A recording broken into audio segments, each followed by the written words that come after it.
vamos a hablar acerca de esta propuesta de que el trabajo doméstico también será valorado para la pensión de alimentos. Se encuentra con nosotros el doctor Ronald Ramírez, abogado civilista. Gracias por estar aquí en Primero en las 12. Muchas gracias por la invitación. Saludos a los televidentes. Bien, ¿cómo así se va a valorizar el trabajo doméstico? ¿En qué consiste esta? En principio tenemos que entender que el concepto de alimentos en nuestro país es un concepto bastante amplio. ¿Okay? La norma ha precisado, por ejemplo, que hay conceptos que son o que se pueden valorizar económicamente. Alimentos propiamente dicho, vestimenta, educación, que uno podría incorporarlo con un determinado valor. Lo que pretende esta modificación es incorporar algunos elementos que no son de fácil valoración.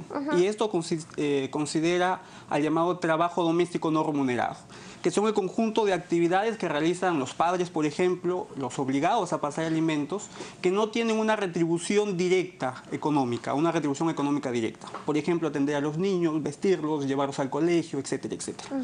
Entonces, ese tipo de conceptos no han sido considerados o no vienen siendo considerados al momento de fijar una sentencia. La propuesta, que ha sido debatida el día 8, lo que hace es incorporar a este nuevo elemento, exigiéndole al juez considerar a la pensión, como parte de la pensión alimenticia a este trabajo no remunerado. Pero vienen dos detalles que vienen a razón de su pregunta. Es cómo determinar esos valores. Exacto. ¿Okay? El mismo dictamen, por ejemplo, de la Comisión de la Mujer y Familia establece, por ejemplo, como criterio establecer una remuneración más o menos equivalente a la remuneración mínima vital como un criterio, por ejemplo. Se establecía que lo podía determinar sobre la base de lo que pueda informar para cada caso el Ministerio de Trabajo, que era la propuesta original del proyecto de ley. Este dictamen que hacíamos referencia hace poco consideraba, por ejemplo, la discrecionalidad del juez. Hay un dictamen, que es un dictamen conjunto que hizo la Comisión de Justicia con la Comisión de la Mujer y Familia, que lo que incorpora es como criterio a una serie de índices que iría sacando el INEI, ¿no? El Instituto Nacional de Estadística. Porque ellos han incorporado como parte de sus elementos estadísticos, consideran también al trabajo doméstico no remunerado como un elemento a considerar. ¿No? Nosotros consideramos que va a ser de difícil determinación por dos consideraciones adicionales. La primera, que en nuestro país la acción de alimentos es una acción que no ejerce o no se ejerce con defensa cautiva. ¿Qué quiere decir esto? Que no se ejerce a través de abogados. No es necesario que la demandante o el demandante presente su demanda con asesoría de abogados. Por tanto, no hay o no va a haber esta posibilidad de que sea un profesional el que le pueda colaborar asesorando al demandante cómo fijar o cómo determinar o peticionar o no esta situación en concreto, ¿no? Y ahí va a haber un desfase, porque normalmente por inexperiencia y por la misma necesidad de quien solicita, no va a poder considerar ni tampoco posiblemente tenga conocimiento de esta norma. Ahora, pero esta norma solo se va a aplicar en algunos casos, me imagino, ¿no? Pero las personas, por ejemplo, que trabajan, no va a ser un factor determinante. No, lo que pasa es que considera, incluso las personas que trabajan, fíjese, en nuestro país pasa como en muchos otros, y pasa más, la norma, el proyecto de ley y el dictamen se sustenta en eso, por eso dice que salió en el Día de la Mujer, porque se sustenta en una práctica común. La práctica común que normalmente en un hogar papá y mamá pueden trabajar, pero cuando vuelven del trabajo la madre sigue trabajando. Trabaja en actividades del hogar que no son remuneradas para ella. Sigue atendiendo a los hijos, sigue cocinando, sigue lavando sin ningún tipo de criterio de remuneración. O sea, eso está aprobado, hay estadísticas que normalmente las mujeres, también sucede en varones, por cierto, siguen realizando actividades en el hogar adicionales. Entonces lo que se hace es incorporar este elemento al nuevo concepto de alimentos.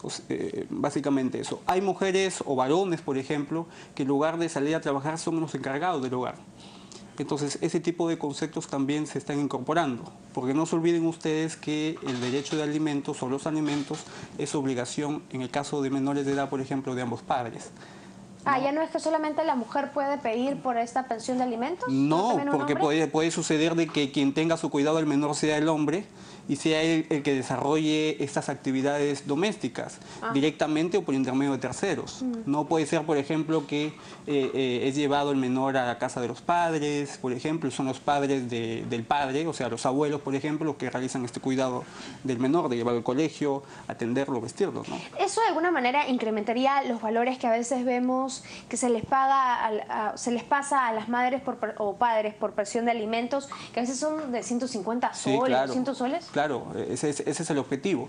El mismo proyecto, el mismo dictamen establece que una de las finalidades es sincerar y poder dar integridad al concepto al valor económico de la pensión alimenticia. Lo que se busca es sincerar el valor de los alimentos. Ajá, ¿y cuánto sería entonces lo mínimo que se tendría que dar a una Mira, persona? va a tener que ser caso por caso, porque nuestro sistema establece una serie de criterios para fijar los alimentos, ¿no? Por ejemplo, ingresos de los padres o posibilidades económicas del obligado, por ejemplo, las mismas necesidades de los menores.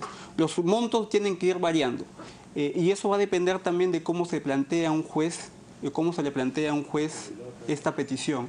Por ejemplo, en el caso de las personas que están en juicio en estos momentos para que se cumplan las pensiones de alimentos y ya esta persona que debe esta pensión ya tiene, digamos, un número marcado, no sé, debe 15.000 soles, ¿también se le va a aplicar esta norma ahora? Mire, en teoría, si hay un juicio, ya tienen sentencia ganada, es cosa juzgada. Lo que podrían hacer, si ya tienen un proceso de alimentos y se han considerado otras situaciones y se considera que las necesidades son mayores, lo que se podría solicitar es un aumento de la pensión, ¿no? Se puede, o sea, si tienen una pensión ya fijada,